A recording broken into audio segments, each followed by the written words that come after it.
তো বন্ধুরা আজকের ভিডিওতে আপনাদের বলবো, যদি আপনার কাছে পুরাতন বার্থ সার্টিফিকেট থেকে থাকে, সেই পুরাতন বার্থ সার্টিফিকেট থেকে আপনি নতুন ডিজিটাল বার্থ সার্টিফিকেট কীভাবে আপনি ট্রান্সফার করবেন তার স্টেপ বাই স্টেপ প্রসেস কিন্তু আজকের ভিডিওতে আপনাদের দেখিয়ে দেবো। আপনারা অবশ্যই জানেন যে মুখ্যমন্ত্রী মমতা বন্দ্যোপাধ্যায় অলরেডি জানিয়ে দিয়েছে যে পুরাতন বার্থ সার্টিফিকেট থেকে নতুন ডিজিটাল বার্থ সার্টিফিকেট তৈরির যে প্রক্রিয়া কিন্তু চালু করে দেওয়া হয়েছে। এখন সবাই কিন্তু পুরাতন বার্থ সার্টিফিকেট থেকে নতুন বার্থ সার্টিফিকেটের জন্য আবেদন কিন্তু করতে পারবে। তো সেই জন্য আজকের ভিডিওতে আপনাদের বলবো যে পুরাতন বার্থ সার্টিফিকেট থেকে নতুন বার্থ সার্টিফিকেট আপনি কীভাবে করবেন, এর জন্য কী কী ডকুমেন্টস লাগবে, সমস্ত ডিটেল পয়েন্ট কিন্তু আজকের এই ভিডিওতে আপনাদের বলবো। সেই জন্য ভিডিওটা প্রথম থেকে শেষ পর্যন্ত অবশ্যই দেখবেন মনোযোগ সহকারে, এবং আমাদের চ্যানেলে প্রথমবার ভিজিট করে থাকলে আমাদের চ্যানেলটিকে সাবস্ক্রাইব করে রাখুন এবং পাশে থাকা বেল আইকনটাকে অন করে রাখুন, কারণ আমরা এরকম রিলেটেড নিত্য ভিডিও নিয়ে আসি। তো চলুন আজকে ভিডিওটা শুরু করা যাক। তো সবার প্রথম আপনাদের বলে দিই, যাদের কিন্তু বার্থ সার্টিফিকেট নেই, যারা কিন্তু নতুন বার্থ সার্টিফিকেট তৈরি করতে চান, সেটা নিয়ে কিন্তু আমাদের চ্যানেলে অলরেডি ভিডিও কিন্তু তৈরি করা রয়েছে। ছোট বাচ্চারা বার্থ সার্টিফিকেট আপনি কীভাবে তৈরি করবেন, এবং যাদের বয়স কিন্তু 10 বছর, 15 বছর, 20 বছর, 60 বছর, তাদেরও আপনি বার্থ সার্টিফিকেট কীভাবে তৈরি করবেন, নতুন বার্থ সার্টিফিকেট, সেটা নিয়ে কিন্তু অলরেডি ভিডিও আমাদের চ্যানেলে তৈরি করা রয়েছে, সেগুলো আপনি দেখতে পারেন। আচ্ছা, এবার কিন্তু মেন কথায় আসি যে পুরাতন বার্থ সার্টিফিকেট যাদের আছে তাদের আপনি দেখবেন যে পুরাতন বার্থ সার্টিফিকেট আপনার যে আছে, সেই পুরাতন বার্থ সার্টিফিকেটে নিচে কিন্তু একটা স্ট্যাম্প কিন্তু দেওয়া থাকে। সমস্ত পুরাতন বার্থ সার্টিফিকেট নিচে কিন্তু একটা স্ট্যাম্প দেওয়া থাকে।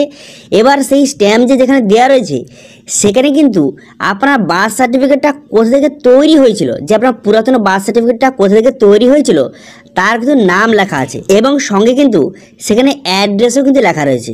তো এক্ষেত্রে আপনি কী করবেন, যাদের কিন্তু পুরাতন বার্থ সার্টিফিকেট রয়েছে তারা কিন্তু প্রথমে আপনি চেক করবেন আপনার বার্থ সার্টিফিকেটটা সেখানে কোথাকার স্ট্যাম্প দেওয়া রয়েছে। সেখানে কিন্তু আপনার যেই স্ট্যাম্পটা দেওয়া রয়েছে সেখানে কিন্তু আপনাকে ভিজিট করতে হবে, ঠিক আছে।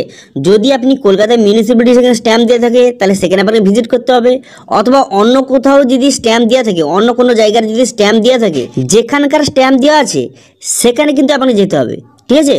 আপনার যদি স্ট্যাম্প দেওয়া থাকে এক জায়গায়, কিন্তু আপনি যান যদি অন্য জায়গায়, তাহলে কিন্তু আপনার কোনো দিনও হবে না। যেই স্ট্যাম্প দেওয়া আছে, যেখানকার স্ট্যাম্প দেওয়া আছে, সেখানে কিন্তু আপনাকে ভিজিট করতে হবে। এবার সেখানে কী কী নিয়ে যেতে হবে, এবার সেই অফিসে যাওয়ার সময় আপনাকে যে পুরাতন যে বার্থ সার্টিফিকেট আপনার যে আছে, সেই অরিজিনাল কপি কিন্তু আপনাকে নিয়ে যেতে হবে।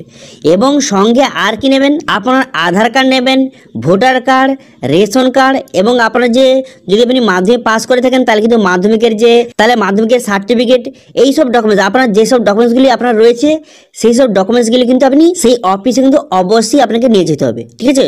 সমস্ত ডকুমেন্টস অরিজিনাল নিয়ে যাবেন, এবং 1 কপি করে জেরক্সও কিন্তু আপনি নিয়ে যাবেন, ঠিক আছে। এবং সঙ্গে কিন্তু সেখানে আপনার মোবাইল নাম্বার কিন্তু নেবে, ঠিক আছে। এবার সেখানে এই সব ডকুমেন্টসগুলি আপনি জমা দিয়ে দেবেন। জমা দেওয়ার পর এরপর তারা কিন্তু অ্যাপ্লাই করে দেবে, এবং 1 সপ্তাহের মধ্যে আপনার কিন্তু নতুন যে ডিজিটাল বার্থ সার্টিফিকেট সেটা কিন্তু জেনারেট হয়ে যাবে। তখন কিন্তু আপনার মোবাইলে কিন্তু SMS কিন্তু চলে আসবে। তারপর আপনি কী করবেন, সেই যে SMS আপনার মোবাইলে এসেছে সেখানে কিন্তু নতুন যে ডিজিটাল বার্থ সার্টিফিকেট তার নাম্বার কিন্তু সেখানে দেওয়া থাকবে।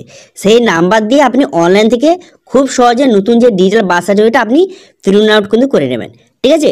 এবার যদি আপনি আরও তাড়াতাড়ি আপনি নতুন বার্থ সার্টিফিকেট চান, তো সেক্ষেত্রে আপনি কী করবেন, যখন আপনি পুরাতন বার্থ সার্টিফিকেট এবং সমস্ত ডকুমেন্ট নিয়ে যখন আপনি অফিসে যাবেন, তখন তাদেরকে বলবেন যে আমার তাড়াতাড়ি নতুন বার্থ সার্টিফিকেট চাই, তো সেই জন্য এক্ষুনি অ্যাপ্লাই করুন। এবার তারা যদি সঙ্গে সঙ্গে অ্যাপ্লাই করে দেয়, তাহলে কিন্তু 2 থেকে 3 দিন বা 4 দিনের মধ্যে আপনার বার্থ সার্টিফিকেট তৈরি হয়ে যাবে। তো সেই জন্য তাদেরকে রিকোয়েস্ট করবেন যাতে তাড়াতাড়ি তারা অ্যাপ্লাই করে। এবার অনেকে কিন্তু কমেন্ট করছিল যে এই পুরাতন বার্থ সার্টিফিকেট থেকে নতুন বার্থ সার্টিফিকেট অনলাইনে কি অ্যাপ্লাই করা যায়।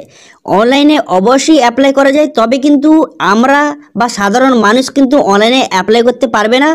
সেই যে অথরিটি অফিসার কিন্তু কেবলমাত্র আইডি পাসওয়ার্ড দিয়ে লগ ইন করে জন্ম মৃত্যু যে পোর্টাল রয়েছে সেখানে কিন্তু আইডি পাসওয়ার্ড তাদের কাছে রয়েছে, সেই আইডি পাসওয়ার্ড দিয়ে লগ ইন করে তারাই কিন্তু পুরাতন বার্থ সার্টিফিকেট থেকে নতুন বার্থ সার্টিফিকেট কিন্তু করতে পারবে। তো আশা করি বুঝতে পারছেন যাদের কাছে কিন্তু পুরাতন বার্থ সার্টিফিকেট রয়েছে তাদেরকে কি করতে হবে, এবং তারা নতুন ডিজিটাল বার্থ সার্টিফিকেট কীভাবে পাবে তার স্টেপ বাই স্টেপ প্রসেস কিন্তু আপনাদের বলে দিলাম। এরপরেও যদি এটা নিয়ে কোনো রকম আপনার কোয়েশ্চেন থেকে থাকে তাহলে কিন্তু অবশ্যই কমেন্ট করুন, আমি অবশ্যই তার রিপ্লাই করব। এবং আজকে ভিডিওটা ভালো লেগে থাকলে ভিডিওটা একটা লাইক করে দেবেন, এবং ভিডিও কিন্তু বন্ধুর সঙ্গে শেয়ার করে দেবেন। এবং আমাদের চ্যানেলে প্রথমবার ভিজিট করে থাকলে আমাদের চ্যানেলটিকে সাবস্ক্রাইব করে রাখুন, এবং পাশে থাকা বেল আইকনটাকে অন করে রাখুন, কারণ আমরা এরকম রিলেটেড নিত্য ভিডিও নিয়ে আসি।